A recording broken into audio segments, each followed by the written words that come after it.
All right, guys, it's time for the Next Level Guy Show, a men's interview, interest, and improvement-focused podcast featuring interviews with the greats from all industries to help you better your life. Each week, a new episode features an interview with one of the greats, covering all aspects of their story, from life hacks to tips and protocols that have allowed them to live life on the next level. We then highlight concrete action steps that you can use to improve your life.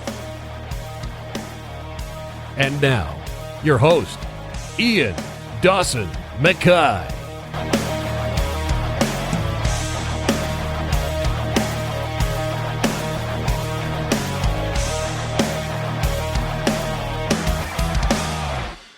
And today's guest is Dr. Kelly Starrett. Dr. Kelly Starrett is a coach, physical therapist, two-time New York Times and Wall Street Journal best-selling author, speaker and co-founder of the Ready State, the world's most comprehensive collection of guided movement, mechanics and mobility instructional videos which have gone on to revolutionize the field of performance therapy and self-care. His clients include professional athletes in all major sports, including the National Football League, National Basketball Association, National Hockey League and Major League Baseball, Olympic gold medalists, Tour de France cyclists, world and national record-holding Olympic lifting and power athletes, CrossFit game medalists, ballet dancers, military personnel, and competitive age division athletes. Kelly is the author of the New York Times and Wall Street Journal bestsellers Becoming a Supple Leopard and Ready to Run. He's also the co-author, with his wife Juliet, of the Wall Street Journal bestseller Deskbound. His latest book, Waterman 2.0, offers water sport athletes a comprehensive guide to optimize movement and pain-free performance. Kelly and his work have been featured on 60 Minutes, The View, The Joe Rogan Experience, CBS Sports, Outside Magazine, Men's Health, Men's Journal, and dozens of other podcasts, magazines and books, including Tim Ferriss's The 4-Hour Body and Tools of Titan. On top of co-founding the Ready State, Kelly and Juliet also started San Francisco CrossFit and Stand Up Kids Together, which is a non-profit dedicating to combating kids' sedentary lifestyles by bringing standing and moving desks to low-income public schools. To date, Stand Up Kids has converted 95,000 kids from sitting to standing.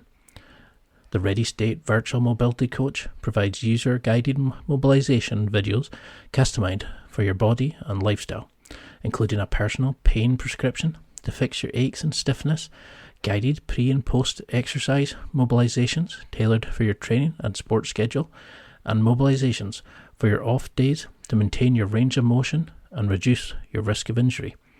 K-Star likes to spend time with his wife Juliet and two daughters, Georgia and Caroline. He also loves to mountain bike, paddle and sauna. And while Kelly claims to only tolerate the ice bath, according to Juliet, he actually likes that too. And now, let's get to the interview.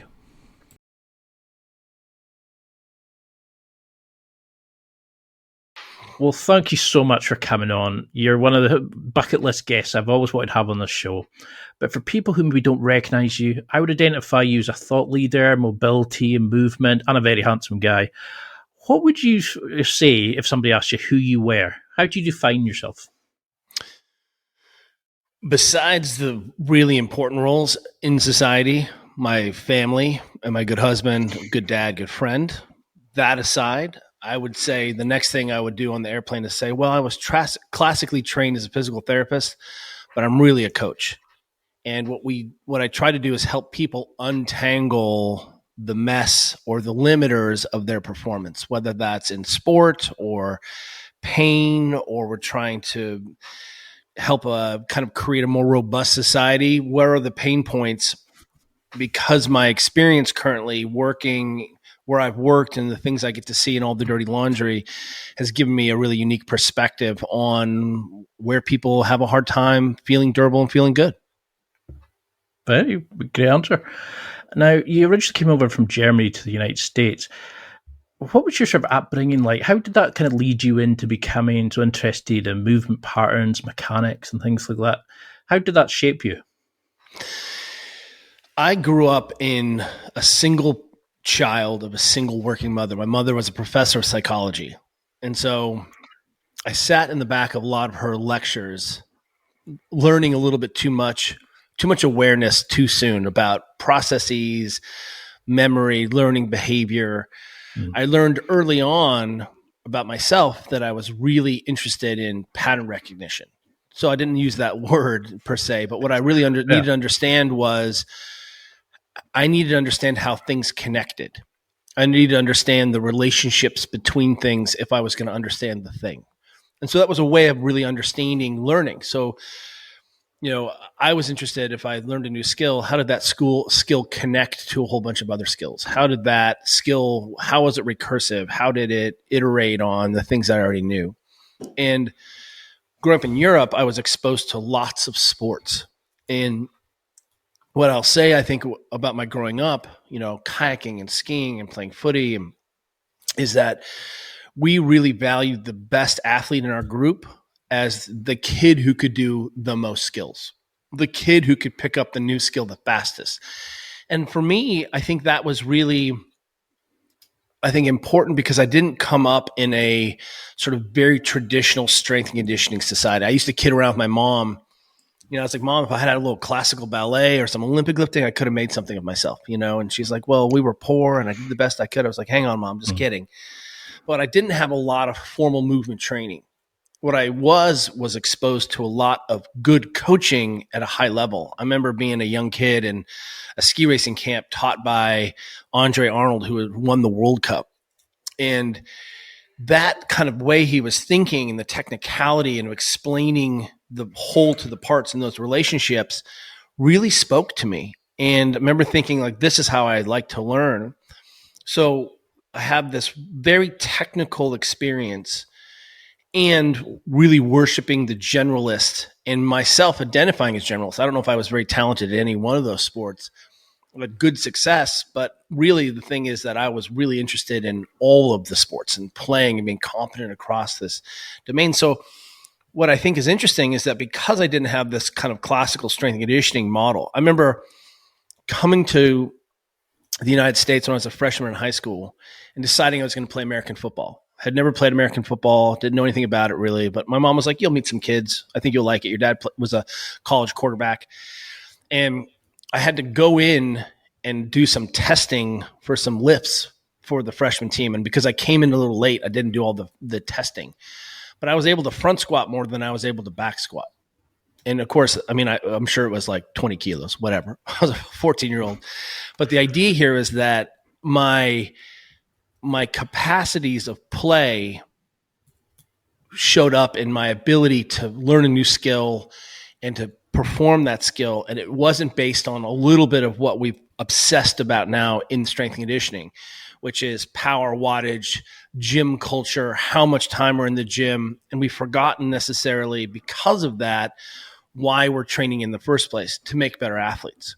So that an athlete or a person can do their job or be more useful to the team or however we define that. So I think it was really important for me that I didn't get caught up in the minutiae of the material of training. I was caught up in the actual training itself. And now we see that people have literally lost that narrative a little bit in terms of what is essential and why are we training and what's the training for? How do we express that besides having abs in the gym for Instagram? It's very confusing for people. I mean, do you think that's why that you've become so successful, that you had that kind of oversight of such a wide range of sports, that you've worked with some elite athletes, but you also work with a lot of like normal people as well, and that you also have that interest from a different side of mechanics. How do we get to the point of understanding our movements enough to get to that point? Because, with our current treatment modalities, it's buggered. Okay, I'll go get surgery and I'll fix it. How do you start encouraging people to understand that they should come to somebody like you to do prehab rather than rehab? First of all, I'll say that the older I get, I'm turning 50 this year. The experiences that I've had working with national teams and Olympians and, seeing a lot of dirty laundry, it's all about behavior change. So I'm going to leave here today. I'm wearing my Cal Berkeley coaching outfit. I'm going to go over watch the women's water polo team who I get to work with have their first season of the game, first season of the game of the season. And so much of what I do, we don't need high level micro technical aspects with these incredible athletes. My job is to be able to come in and support the staff and the athletes so that they can go play more effectively. And it turns out the greatest limiter for that is all behavior change. Looking at if we have all of this information available to us, when and where are we going to deploy that information and what's essential? I think one of the things that you put your hand or your finger on, which is something that I think is really important to me, is one of my coaching senseis, one of my mentors, was a coach named Mike Bergner, who's an Olympic lifting coach. And I was able to watch him coach a room full of beginner adults in Olympic lifting. And then that evening, coach Olympians. And the next day, go coach high school kids and the essentials of lifting. And what was really mind-blowing about that was that I could see his thinking. I could see the progression from raw beginner, zero training age, to an adult who has some training experience, to very specialized, how am I going to meet the needs? But you could see the through narrative of why he chose these skills, how skills built and how they regressed and progressed. And I remember thinking to myself consciously, wow, I need to become a lot more competent to understand how all of these tools and behaviors fit together. What is the essential behavior that we can continue to build? And more importantly, where we are right now, and the thing I'm kind of obsessed with is taking what we think is good practices and spin them backwards and try to transform society with them. So I think sometimes we come back to that original idea. Why am I even competent in my job? I really like to see patterns and I need to see how things relate. So it's easy to go down a rabbit hole and become a specialist or a devotee of a certain thing. But ultimately the goal is X. Let's get you out of pain. Great. What are the tools available to us? And how do those tools emanate from restoring range of motion, managing tissue physiology, getting you to be less stressed and feel less safe or more safe in your environment, more slept? And by the way, those are the same tools we're going to talk about if you want to go win a world championship. So that's the thing I think I'm really continuing to struggle with and innovate on or iterate on.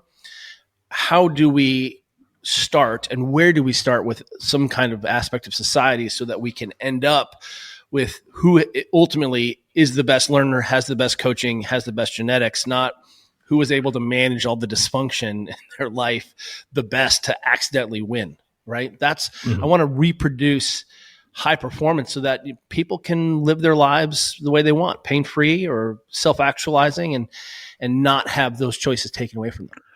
So how do you start with, a client or somebody who's brand new to it, or, maybe 40 plus, etc. Because you said in the Joe Rogan podcast, we don't know the software of our own bodies. We're not given the manual to use.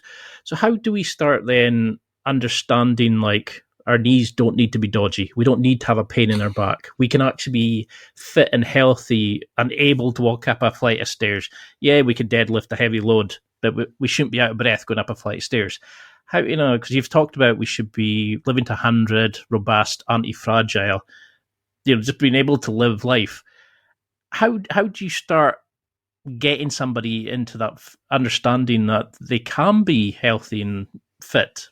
They don't disintegrate as they get older. Yeah, it's easier for me now as a coach when someone comes to me. I have less issues of buy-in, right? People are like, I'm coming to you, I know what your experience is. But ultimately, keep in mind that, I'll quote my wife here. My wife, Juliet, our CEO, thinks I'm probably just an average physio. She's like, you're probably just average, your skills. She gives me a wink. She's like, but you're really, really good at giving people permission to move and to own their own process and experience. That piece of it, I think I am decent at. So when someone comes in, ultimately, remember, as a coach, you're looking through lots of plates of glass at the person. And each one of those plates of glass you're looking through, each window is a filter. Health, metabolic conditioning, being less gross, body composition, strength. What's the goal? And people will come for a lot of different reasons, right? They're afraid. They're tired of knee hurting. They can't occupy their role in society or their job, can't do their sport. Starting to realize that just what was working for them and has worked for them their whole lives so it doesn't work all of a sudden. So ultimately, we want people to come in with whatever is important to them, but we're still going to squat today because this is what training looks like. So I think sometimes it's easier to reframe the basics and essentials when we're working with someone in terms of, hey, I know you want to get body composition under control or you want to have less pain, but this is what we're going to do. We're going to do the body composition, less knee pain squat. Oh, you really want to go win the world championships? Great. We're going to do the win the world championship squat. And what you can start to see is that underneath there is a first conversation of what is essential in my training beliefs. What positions, what skills do I think a person should have? And then I can start layering up and layering down to meet one of those specific needs, or I can then, after this 1 hour, have the next conversation. And ultimately, if you're a physician, imagine if you got to spend 3 to 5 hours a week with a patient. That would be a revolution in healthcare. That is what we call hyperlocality. That is the potential of a coach or an instructor or a trainer working individually with a single person. We have 3 to 5 contact hours to reflect unconditional positive regard, to shift loci of control, to begin instruction about nutrition and sleep and what's going on. And simultaneously, it's all in the language of strength and conditioning. The strength and conditioning, the actual fitnessing, if you want to use that, if it's not strength and conditioning, you're just trying to burn calories and have fun in the gym, fine. But that is the seed kernel from which we can actually begin to transform society and have more nuanced conversations about how did you deal when the metabolic stress got really gnarly on the assault bike? How did you deal with that psychoemotionally? How did that change your breathing? How does that breathe? I mean, you can certainly see that this gives us a context to be able to untangle, hey, I see you don't have any hip extension. Let's see if we can improve that with our training. How do we, instead of just arguing about physiology, did I put another kilo on the bar for this bench press? That doesn't change anything, right? That's a sort of a temporary goal. And if your goal is to bench in the world, awesome. But ultimately, what we're looking at is, are you exposing your tissues? How do we have a conversation about your environment? How do we have a conversation about you coming to know yourself? I have a young Olympic lifter who is a national title holder. She's going to go to the Worlds this year. She's 16. She's an incredible athlete, and she is discovering that Olympic lifting is a really harsh partner, that she's sore, that, it doesn't go right sometimes, that, she has to take care of herself and she has to do all of these things in order to lift these heavy weights over and over and over again.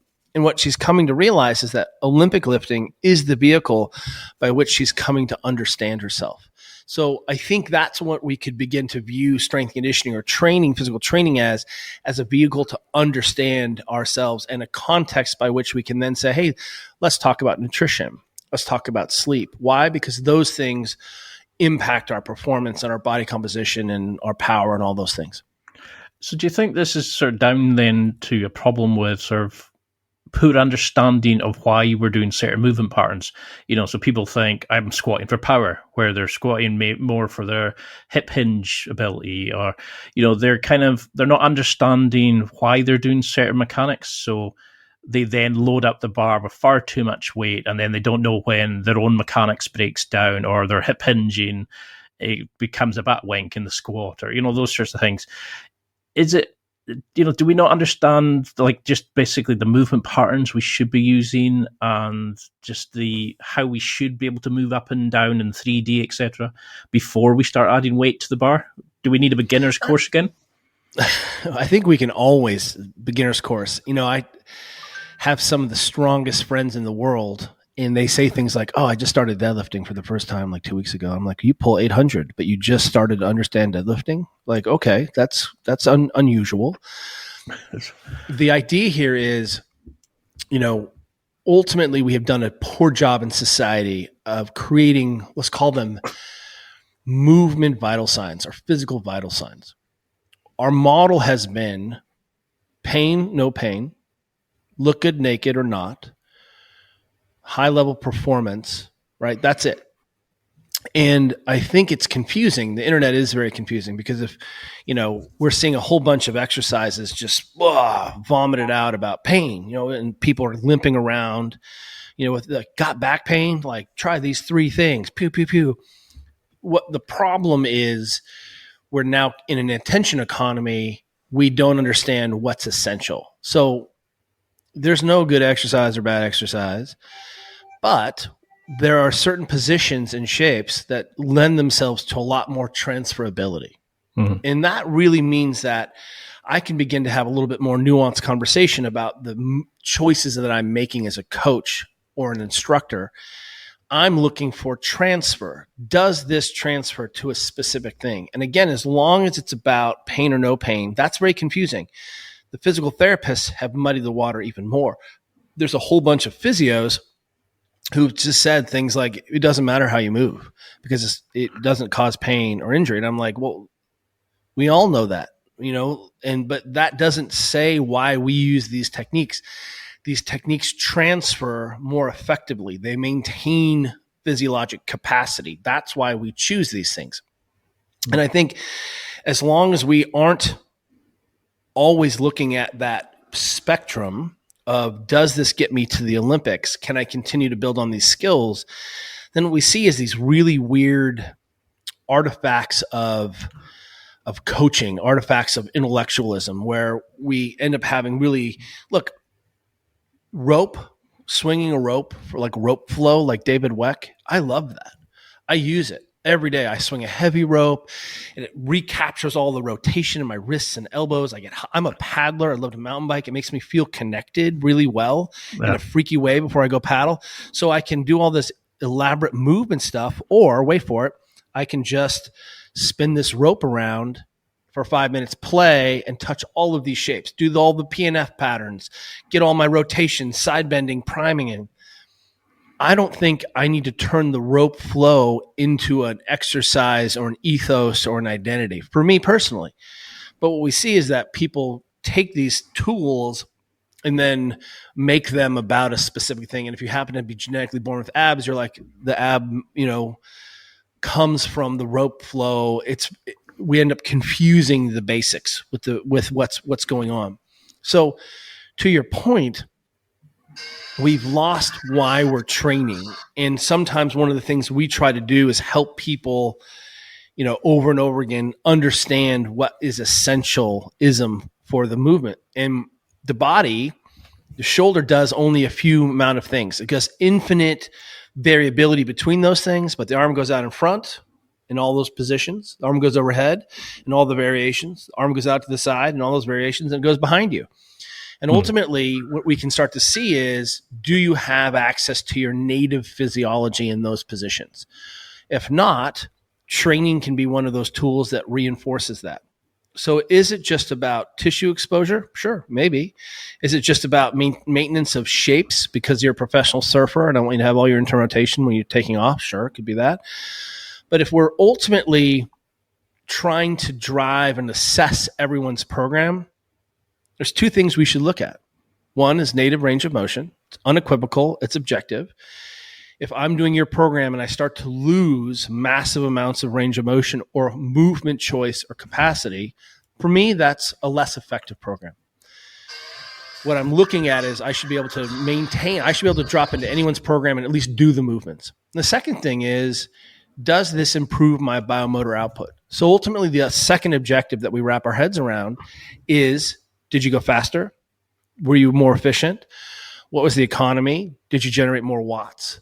Yeah. And that is the gold standard test, because what we see is that there's a whole lot of internet exercising that doesn't answer those 2 questions, doesn't maintain my range of motion, or when I test you, I see that you're deficient because of your program. And that may be because you're an elite cyclist. That's okay. That's the trade-off. You're going to be an elite cyclist. You're going to look like an elite cyclist. But if you're telling me your GPP sports preparation training program isn't looking at positions and managing that, then when your athletes aren't in those shapes, don't be surprised with what happens. And simultaneously, can I continue to load, scale, speed that? And what you'll see is that the answer is no. And so when we come into understanding the foundations of across platforms, we come back to back squat, front squat, kettlebell swing, strict press, bench, deadlift, right? Pull up. They look like the universal strength and conditioning languages that are across every country on the planet. I've been to a lot of countries. I've been to 35 different countries. It's not a lot. I'm getting there. But everyone knows what a push-up is. Everyone knows what a deadlift is. Yeah. And when I'm in countries where we don't speak the same language, we always speak front squat. So was this where, I have it written down, where is it? It was in Tim Ferriss's book, you mentioned how athletes should be able to power clean, backflip, run marathons, do CrossFit, etc. Is that where this comes from? It's like, are there physical benchmarks you think all athletes should do? Do we take it basics to hip hinge, rotate to a certain degrees, just sit down and get off the floor without having to put your hands down? Or do we, how far into this do we need to go before we have like a range of characteristics that all people should be able to do before they get into sports? It's a real question around how can we, so let's look at what we've traditionally done. If we look at the United States and youth sports, kids can do none of those things, but they can play soccer, right? They can play. So the question then is, what's important? And the most important thing is that people play. They learn skills best when they play. We learn how to interact and win and lose when we play and win and lose. We learn how to work in a team. We get to the self-discovery through play. And play in the United States has become synonymous with sport, right? That we can say those two things.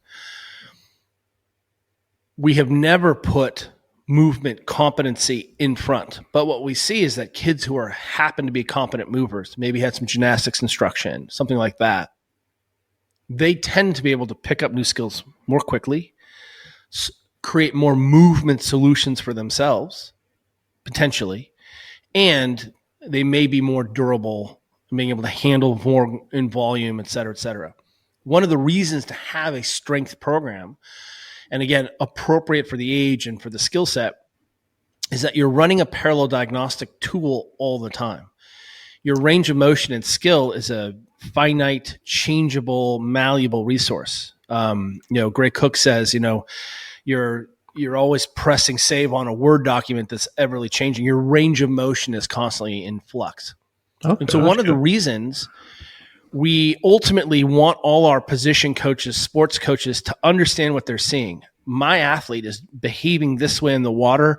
She is missing internal rotation on her shoulder. I then can go over here, improve or restore her range of motion, give her some movements to maintain it, and then put her back in the pool. That's very difficult to do. And what we saw was a whole host of problems result from that inability of the coach to minister to the needs of their athletes in real time. We saw an epidemic and are continuing to see an epidemic of lower extremity injuries in soccer players, and especially in women who are tearing their ACLs at 6 to 8 times the rate of men. We've seen the ACL rates skyrocket after the pandemic. So what I'll say is what we're currently doing isn't working. What we're currently doing is putting a bunch of kids into play and then adding crazy volume, crazy intensity, crazy year-round sport. So one of the things that FIFA did was say, okay, hang on a second. This is a real problem for existentially for our culture. Let's create a really simple jump safety mechanics program. And what they found was that people who did that, I think it took 15 minutes, like 3 times a week, 15, 20 minutes, 3 times a week, very simple hopping drills.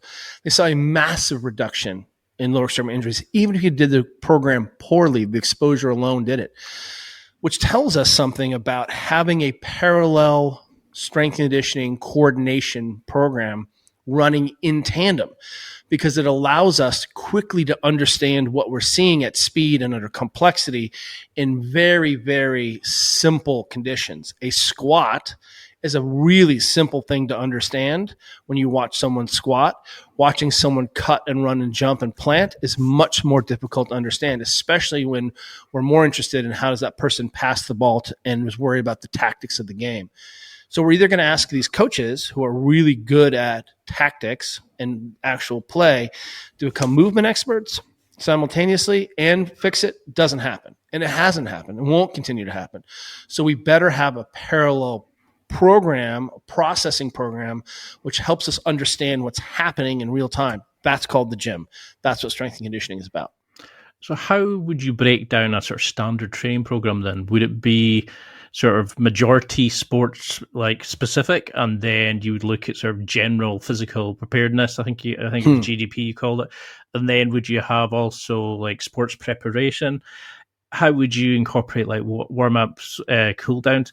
Would it be kind of a site like you were saying? The gym would be to the side, and then the majority would be sports led with some rehab. How would you sort of set up a program for somebody that's maybe not got a coach, or what percentages or breakdown are you looking at? The most important thing you can do is play your sport, right? That's the thing. You don't play your sport enough. You can't play your sport enough. You need more time playing your sport, period. Comma. We know that is not the way to win a world championship. Ultimately, you're going to have to become stronger, and you're not be able to do that in your sport. You're going to become faster or more skilled. We can support those facilities, the coordination in the gym. The writer and coach Franz Bosch, if anyone is not familiar with Franz Bosch, I highly recommend you check out Bosch Sporting Systems. His books, Anatomy of Agility, are excellent around movement, understanding, agility running, I think is his last one, and Anatomy of Agility. And one of the things you'll see is he makes really the case that a lot of what we're doing when we're training is improving coordination. We don't talk about that. We talk about physiology. Did you get stronger? Do you more powerful? How was your velocity? How was your volume? We don't talk about the coordination of the system, of teaching those skills. Again, so suddenly if we're building in these programs, we're looking at how can I get an athlete to be more coachable by her coach? That really is the ultimate goal, so that athlete can perform more work. And in this case of this university where I'm coaching, assistant coaching, I don't think this team is outworking the other teams. I think that's some old, trope from the 1980s where we were like, we'll just outwork the competition. Really? You think you're going to outwork the competition? Let's go into any premier soccer, rugby, American football, whatever you think. No one is working harder than anyone else. That ship has sailed. What we see now is the people who are able to manage that training volume and have the best adaptation response and have the greatest set of skills, which allows them to learn and apply those movement options and choices to novel solutions. That's how you win games. So what you're really describing with GPP, sports preparation, sports specific training, is a continuum that is really useful for people to understand. On one side, we'll call it fitness. Let's put Zumba over there, fitnessing. Zumba is awesome. If you haven't done a Zumba class, you're an elite coach, you need to go take a Zumba class. You'll giggle, you'll laugh, everyone feels good. It's mirror neurons, you dance around, you learn rhythm. It's awesome. It is not fitness. That was never its intention. The intention was to dance and transform psycho-emotional communities, right? To feel like I belong to a group. We're selling that as transformation towards body composition. Is dancing really the best way to get body composition changes? No, let me introduce you to vegetables and meat. But suddenly we have this idea of fitnessing. So boot camp. So people are like, hey, I need to change my body composition. So I'll just do a bunch of work. That's boot camp. And if you're not doing anything and you do something, you're going to see some changes. But we know that stops for a while. Then we have programs like CrossFit initially, which was a good GPP program, asking people to develop basic competencies, learn how to lift weights and control their body in space, GPP. Then we move into something that looks like sports preparation training, which means that the skills I'm teaching better transfer to learning new skills or not interfere or create pattern interference with the sport that the person is actually doing. So sports preparation training maybe is off season or is geared towards transferability.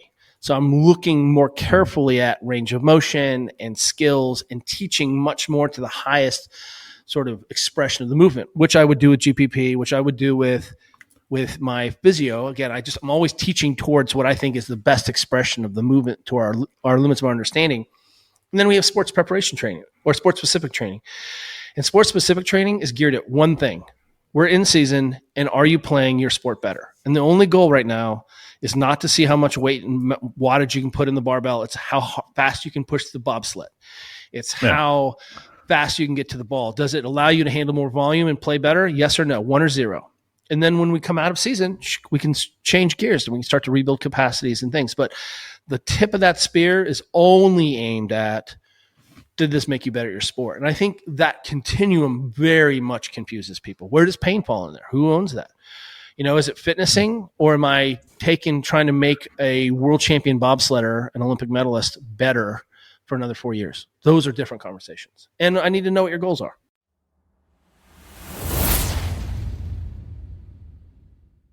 It's time for a quick break.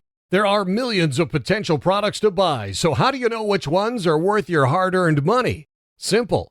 You go to nextlevelguy.com/affiliates and explore those that will transform and improve your life. You'll find deals, listener exclusives, and special offers with some great companies. Recommendations are 100% honest and only on items Ian has tried or believes in. The companies showcased will make you a better man in all areas of your life. Simply go to nextlevelguy.com/affiliates and level up.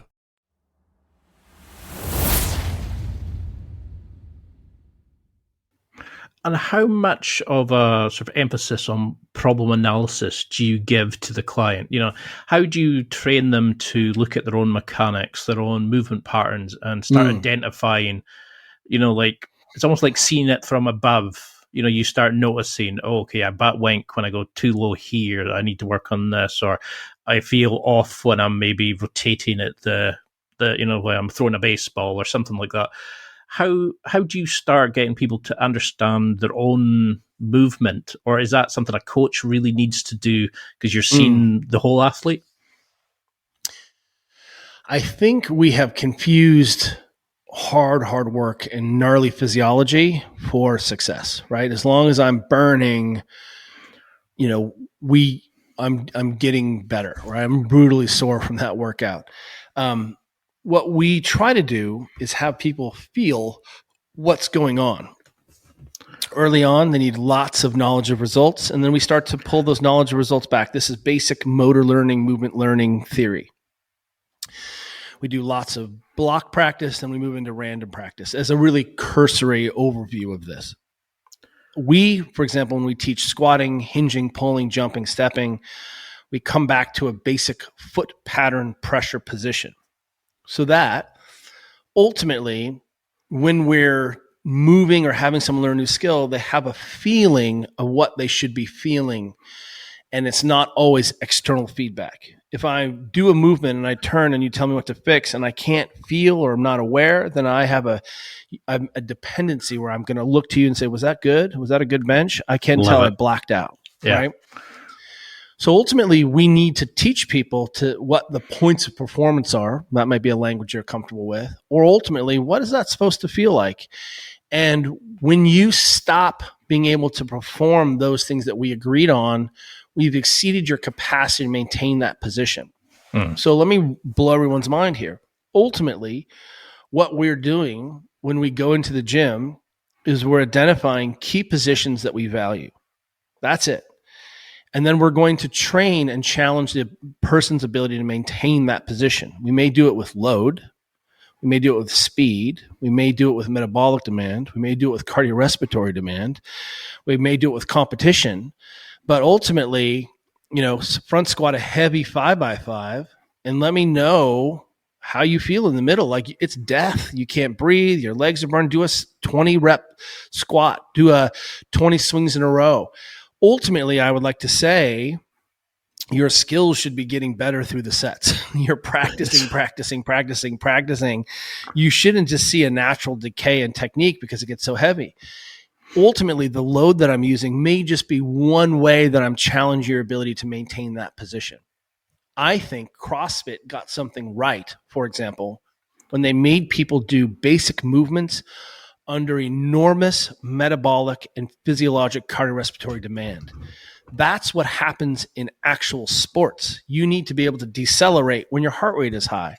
I'm not just talking about high intensity exercise burning. I'm saying if I put you on the bike and make you push 600 or 700 watts on the assault bike, or just 400 watts at a big gear on like a watt bike, like the All Blacks do, I should then be able to have you come over and strict press without going into crazy banana back.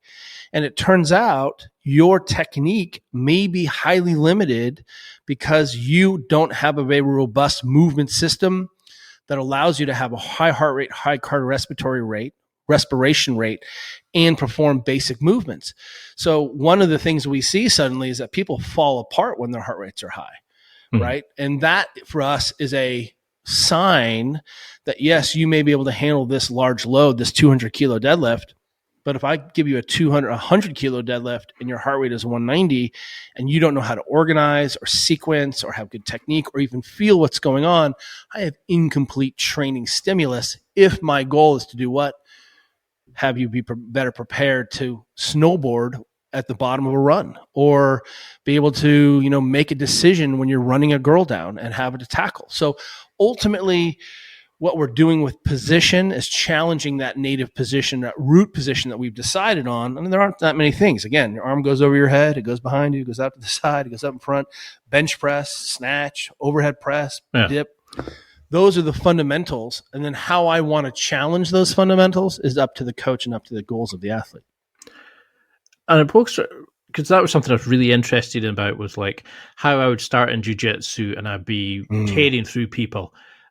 20, 30 minutes in, I was breathing out my arse, I was sweating, I was all over the place. And I was like, how do you get that level of stimuli in so you can actually work when, like how to pre-exhaust yourself so that you don't fall back to like poor motor mechanics. You don't start doing really stupid to our things. Learning, to our practice positions. That's right. If the class is an hour long, believe it or not, you may not be able to take an hour of jiu-jitsu. You know what I mean? Your technique starts to fall apart. Just like if I said, hey, I'm going to throw you in with my high school girls, you might not be able to handle the volume that they can handle, given that they've been training with me for a year, right? They are spun up and know what to do and can maintain their positions. So some of this is exposure. And Greg Glassman, the founder of CrossFit, a long time ago said, you fail at the margins of your experience. So again, the old model, and if we put 15 years ago, I opened our first gym in 2005. So that was when we opened our gym in the city, San Francisco. And in 2005, I don't know if anyone can remember back there, but there was no Twitter, there's no Instagram, there's no Gmail. It didn't exist. All that stuff didn't exist. What we found also is that people weren't very strong, and they weren't very skilled, and they weren't very fit. They weren't. They were riding their bike and then maybe doing some cable crossovers. Some people in the Russian Iron Pit gyms were deadlifting and benching and doing those things, right? If you fell into a track and field program, or you happen to be in a rugby program or some place where we start to see real significant training ages and classical strength and conditioning applied to those athletes, you were very lucky. But what we saw was that people weren't very fit. And so we got them fitter, whatever that meant, more metabolic, could handle higher lactates in rowing and running and jumping and doing these basic things. We got them basically a little bit stronger. You've never deadlifted, now you deadlift 300. That's going to change your life, right? You've never front squatted, now you can front squat 60 kilos for a set of 5. That's going to change your life. What we see, though, is that model doesn't work anymore. We can't just say, get all the beginner gains and say a bigger engine solves the problems, right? People love to say strength is never weakness. I'm like, okay, you can't touch your shoes and you can't sprint anymore. That's a weakness. You have completely become a specialist. Dude, it's super cool to squat and bench like that. I think that's super cool. But let's not also say this is enough, or let's say that this is the way. We can say, what tools got you to that 600 fastest? How can I steal those tools? But someone like Paul a long time ago, even Paulican was saying, hey, I think you're strong enough. Double bodyweight back squat, probably strong enough to do whatever you want to do in any sport, anytime. So maybe we don't need to spend our time working on improving your squat because it didn't make your sport better. Because this sort of ties in with one of my favorite quotes. I think you said it was, patterns repeated in training will reveal themselves again in time or movements of consequence. And is that what you notice, is that athletes are sort of like loading in shitty quality reps, that they're not really understanding what they're doing? They're just, oh, okay, I'm squatting, I'm benching. It's just accepted to be done. They're not even going into a deeper level like you're discussing. They're not even preparing for their sport. They're just taking limited experience. Remember, everyone comes from somewhere. Everyone has some movement history, coaching lineage. So when people are just moving, that's saying that the physiology rules sport. And sometimes it does. But if that was the case, all I would need is an assault bike and a deadlift bar, right? Or BFR cuffs. I would just give you huge muscles and an insane work capacity on a spin bike. And I'd be like, all right, let's go win some world records. And let's go win a world championship. And what we know is that doesn't. So where is the disconnect between movement as skill and I do a sport and I need to be skilled in my sport? Where's that disconnect? How many free throws does that basketball player take over and over and over, repetition, so that they don't have to worry about it when they're tired, when it's stressful, right? It's an automatic thing. Why aren't we applying that level of motor learning and practice into the gym? Because we still worship the physiology, right? As long as I could just do more work, it's fine. And that is not the case. We're not seeing that we have an opportunity to influence movement learning and movement skill in the gym by refining physiology. And understanding that that's also a diagnostic tool in the real time. So that if we come in and all of a sudden you can't break 90 degrees on your air squat, I'm like, what's going on with that? Let's load it. Let's turn the feet out. Let's get to some arbitrary depth. No. We want to understand that we're using this strength and conditioning platform to make sense of what's going on with my Olympic sprinters. That's what we're doing currently. Because I remember you said in another interview, don't be heroic, be consistent. No, right. How do you start making this into like a system, like a way of life? Like, are you looking at like cross training, like sport specific? How do we build this in terms of like sleep, nutrition, diet? Because people think, I go to the gym, I'm fit and healthy, but they can't walk up a flight of stairs. They're out of breath, putting the bins out, but they can maybe like, twat a baseball over a great distance. How do we become 3D fit rather than just that narrow channel? So if I have a critique of Becoming a Supple Leopard, which is 10 years old in April, what I would say is there wasn't room in that book to talk about what you should do in your day-to-day life. What do I do? And what you just described is the same continuation of, we think this is normative hip flexion. This is how much your knee should be able to come to your chest. This is what every doctor says you should be able to do, every chiro, every surgeon. Knee moves this much, joint moves this much. So if you don't do that, what's wrong with you? Why is that? We can become curious. It's not good or bad. We just saw that, something's up with you. You can't do what we think you should be able to do. More importantly, not passively, but in the context of an actual movement, like a squat, like a big step up, something like that, right? We have these objective measures, and those things are based on range of motion of your body expressed in movements like the push-up, like a hip hinge. Okay. We can then take those objective measures and say, well, hey, we actually have some physiologic objective measures that people are comfortable with. Heart rate, resting heart rate. They know what their temperature is. They know what decent blood pressure is. So what we've done is we started to create minimums for people. What's good blood pressure? Well, it's not 120/80. 120/80 is just average blood pressure, right? Athlete blood pressure is much lower than that. But 120/80 gives me a warning mark to say, hey, I should probably pay attention to this, right? It's not emergent. I'm not going to die with 120/80, but I can be moving if I start to go above and below that. Well, let's apply some objective measures to our lifestyle. Okay. Now we can begin to say, this is what we think are really good practices applied consistently over long periods of time, make the best performance of our athletes. And turns out we can also see that your blood panel is better and your readiness is better and your resting heart rate and you don't look like, a melted candle. Sleep, for example, we believe that 7 hours of sleep is minimum for survivability. And if you have a child or you have to take a plane or work a job with a deadline, you're going to get periods of time where you don't get that 7 hours of sleep. That's okay. You're a human being. You're really robust. But we can start to say, you're in pain. You want to change your body composition. You want to get stronger. You want to learn. You want to grow your body. 8 hours of sleep is our benchmark. And that means now suddenly there's a whole host of behaviors around that. If I'm going to get 8 hours of actual sleep, I may need to be in bed for 8.5 to 9 hours because that's typical to lose a half hour to an hour every night from just waking up, from rolling over, from the cat batting your face, having to use the loo, whatever it is. But now at least we've got an objective measure around something where we're like, yeah, I sleep great. Really? Because you smoked a bunch of weed last night and look at your Oura ring. You didn't sleep great. You drank caffeine late in the day trying to get through. Oh, you had a beer with your friend, trashed your sleep. You watched a movie, you were super stressed, whatever it is, you ate a big meal too late. What we're trying to do again is have people be able to make decisions about their life and what their goals are so that you can say, well, I'm going to binge this Netflix documentary all night long and I'm going to eat pizza because it's Friday and I love it. My job and my sport isn't on the line the next day.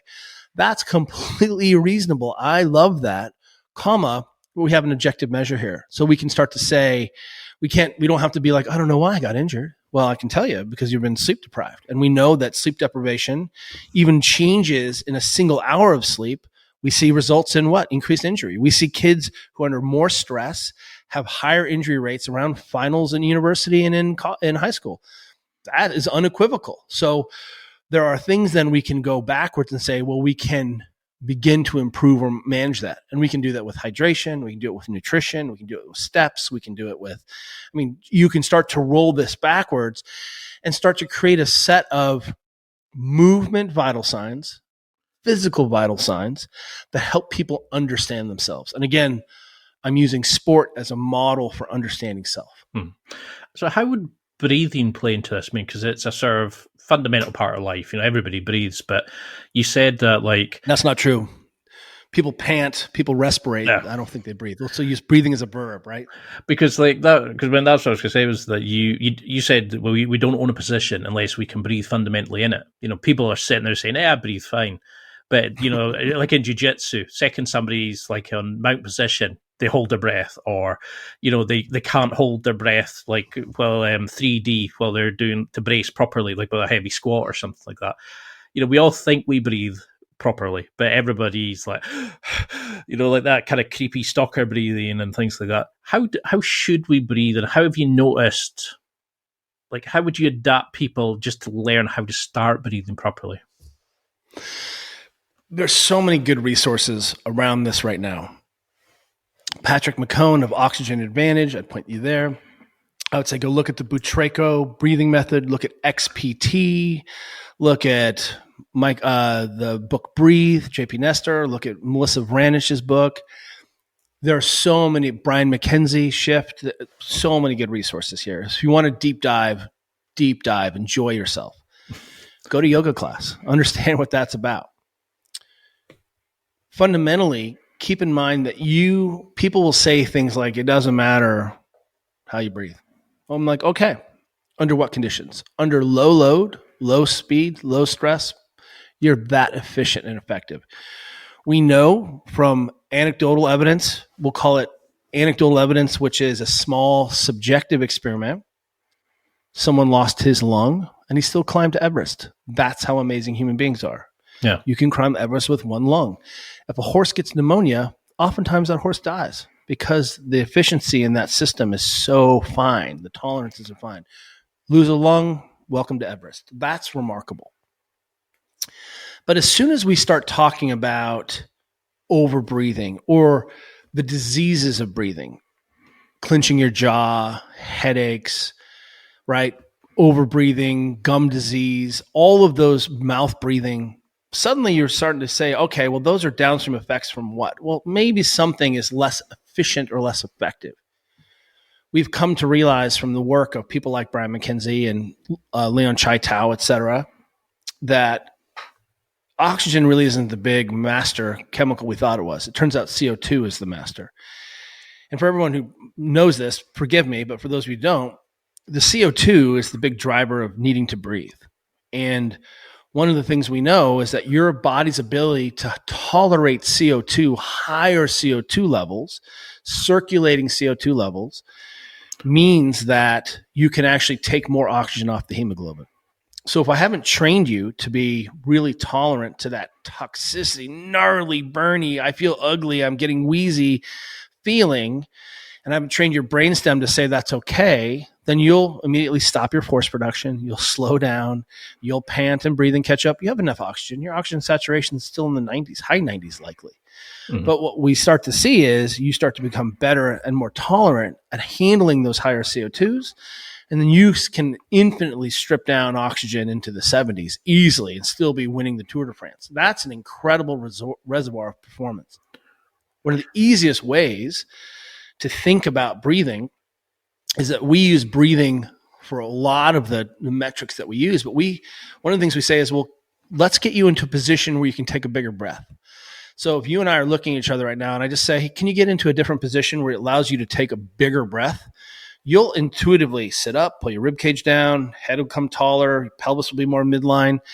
I didn't tell you to do any of those things, but you can feel that you have more access to your physiology in that shape. So for us, I'm like, oh, look at that. We got your body into a position where you could take more air in, had more pliability in your rib cage, right? More compliance of the rib cage. You had better diaphragm excursion. Suddenly your trunk, you could create higher intra-abdominal pressures. You could ventilate more effectively. Holy moly, maybe that works on the bike too. Maybe that works when I set up in my deadlift. And what we see is that I can give someone a feeling of saying, hey, is this a good position or bad position? I'm like, well, I don't think there's a good position or bad position. Try to ride in an aero position. Try to surf. They're going to be in some wretched positions as a human being. Wretched as in not ideal, braced, midline, organized, perfect, can ventilate like a Pilates person. What we see is we can start to make decisions about the efficacy of our positioning by how well and functionally we can ventilate. So if we're over at Specialized in the wind tunnel, working with the world's greatest cyclists in the wind tunnel there is a trade-off compromise between your ability to ventilate and develop wattage on the bike and how aero efficient you can be. So I can put you in a super aerodynamic position, but you can't breathe or pedal. So it doesn't really work. At some point I have to start to trade off. Well, then I can start to say things like, well, are you breathing effectively in that position? What's going on with your tongue and the roof of your mouth? Do you have full hip flexion? Are there things that we can do with your body to improve and give you more choice so you can be more aero and still develop more power? One of the first things that anyone can do all the time is just breathe through your nose. What you'll see is if you have a little resistance, diaphragm has some resistance to pull against. It will function better. And all of a sudden we start to go down this rabbit hole of, oh, why can't I breathe through my nose? Well, I'm panting. Well, when I breathe through my nose, my CO2 tolerance goes up really fast, or my CO2 goes up really fast and become intolerant. I get freaked out. I breathe through my mouth. So what we're seeing is this cardiorespiratory system is highly trainable. And when we start looking at breathing efficiency, breathing mechanics, we see radical improvements in VO2 max, in tidal volume, in resting heart rate, and ability to shift sugar burning, right? The glycogen way, way, way down the line. We can be way more running at much lower heart rates, which is more efficient. I mean, choose something. Eventually you and I are going to talk about breathing efficiency and training. Even Lance Armstrong's coach, A.G. Ferrari, the crazy Italian Uber, coach, realized that he's like, the legs are a limited resource. The lungs are unlimited. So he made a conscious effort to shift everyone's work off the legs and onto the lungs. They started running at higher RPMs and challenging that cardiorespiratory system instead of the muscular system. And what ended up happening with the help of some performance-enhancing drugs also, we saw improved performance and wattages on the bike.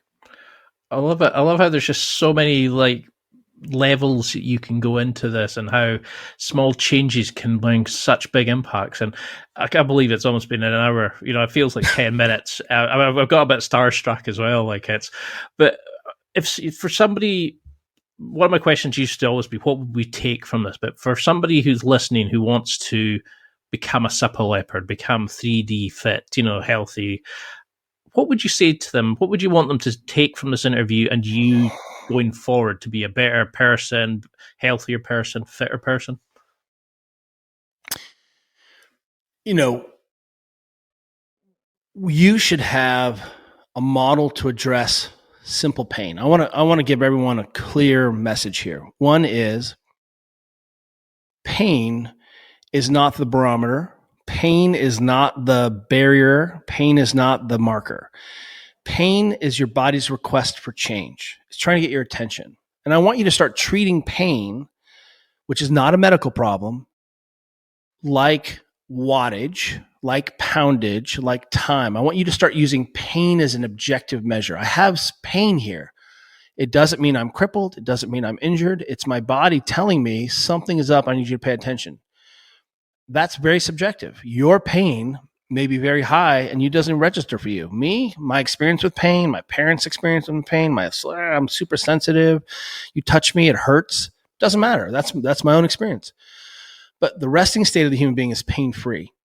And what we end up happening is that we've been telling people it's a medical problem for a long time. And subsequently, we've left people to self-soothe however they want. They either ignore it or they stop doing the activity like walking or running or lifting or moving or jumping. Or they use bourbon or they use THC or they use ibuprofen. And we just say, what tools? Look, it's not my problem. It's a medical problem. But since you're not going to go see a doctor for this, good luck on solving this yourself. We consider pain a medical problem for a couple reasons. And these are easy for everyone to understand. You have a clear mechanism of injury. You stepped off the curb. There's a bone sticking out your leg. You heard a snap. Go see a doctor. That's a great reason to, right? My kid is limping around. Go get it checked out. You don't have to, tough it out. I had a daughter who broke her arm and it was late in the evening and she was skiing and we weren't sure it was a break. The next day, she's whimpering all through the night. We're like, let's go get a picture. It was broken, right? You know what I mean? It's okay to get your kids checked out. Yeah. Second is that you have something that looks like a fever. You've lost consciousness, dizziness, nausea, vomiting, something that feels like there's pathology going on. I have dengue fever. I have rabies. Go get checked out. The third thing, though, and this is crucial because it's usually the pain people are dealing with. If your back pain is so severe that you can't do your job or occupy your role on your family or pick up your kids or do your job on the team, you're now in what we call injury. This is injured in our definition. My knee hurts, but I can still run and do my job and play. That's not an injury. That's part of training. That's like, hey, I sucked at wattage today. My poundage, I got blast in every sprint we did today. Coach is like, what's going on with you? You're like, I got in a fight with my girlfriend and I drank some beers with my friends. Coach is like, okay, be better tomorrow.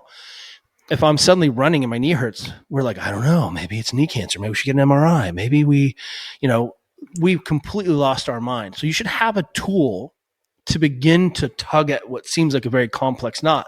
Sleep, nutrition, hydration, myofascial work, breathing. There are tons of very effective techniques, isometrics that you can deploy to make yourself feel better, self-soothe. So that's one thing I want you to understand, that you are responsible for your pain.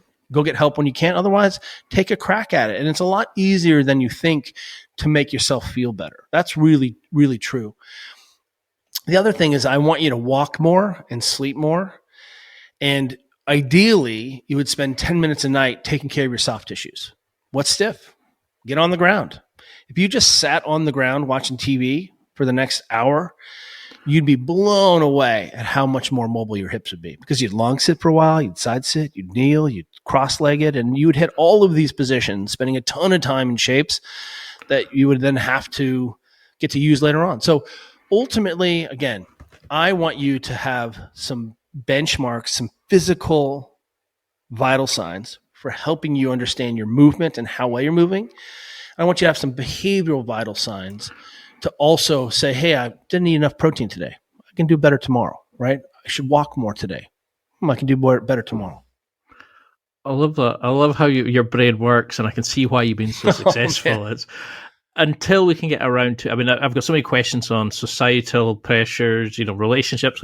I'm so intrigued about you talking about how you had to make friends everywhere you went, and you became great at making friends. So I'm so interested to go into that. I've got ones on about making a mobility toolbox, so much more. But I'd love to have you on again. It's been an absolute joy and a pleasure. But for people who would love to follow you, read your books, follow your podcasts and things like that, how can we keep in touch? How can we follow the journey of the incredible journey that you're on now? It is a journey. And I have to say that I have so many incredible men and women who are my coaching colleagues, who I'm just part of their ecosystem. They're like, we're just a big swarm of jellyfish trying to figure this out. So shout out to all my cohort out there. The easiest thing to do is you can start following the Ready State and see how I think about this on social media. If you're interested in wondering what your movement vital signs are, go download our app. We have an incredible app called the Ready State app. And in that app, there's a mobility test, which is really simple, really, really easy to interpret, and there's programming for it. So you can begin to start to establish, wow, what are my blind spots? I didn't even know I couldn't do that. In there also, we do 10, 20, and 30-minute daily mobility follow-alongs. If you have a ball and a roller, I can get you started feeling better. I lead them all. It's all based. You can say, hey, I have a ball and I want to, make my hips feel better. Boom. Follow along. And we have a couple week membership right now. It's always there, but we want to bring you in and give you a taste of it. So having you understand that you should own your positional competency. You may not be great. You don't have to be perfect. You just have to be getting better over the course of time. And if you start spending 10 minutes a day doing that, you'd be shocked at how much better you feel. Right now we have a world champion paddler, a stand-up paddler, who discovered our app. She was about to give up paddling. She's a world champion, two-time world champion. She's an amazing athlete, but her hips were so painful that she couldn't paddle and do her job anymore. Independently of us, she started testing her mobility, doing the hip spin up, doing a little targeted soft tissue work. Boom, guess what? She's back slaying, no hip pain, managed that whole thing. She went from, I think I'm going to retire, probably need a hip replacement too. Oh, I was just stiff. And I didn't know what inputs to go in. So if that athlete can work this out, so can you. If your neck hurts, you have a body pain person. You can click on the neck. And again, what you've heard here is that there's a lot of ways into understanding your body. Is it pain? Is it, hey, I want a program so I can feel better? Is it, I want to test my range of motion? All of those things. And then I would point you at pre-ordering or downloading or ordering the new book, which is out April 8th or April 4th, called Built to Move, which is all of these vital signs that we've been talking about around behavior and how to fit them into your crazy busy life so that you don't have to throw anything away.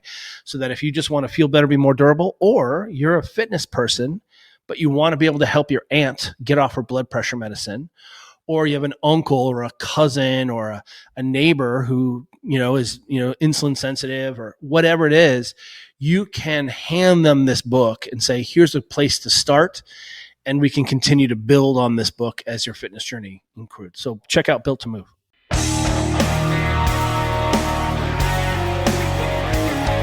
Well, that's it for another week. And thank you for listening. It's now time to take what you've learned and use it to develop and enhance your life with the key points mentioned. Listen, try it, embrace it, use it, and crush it. Now's your time to hit that next level in your life.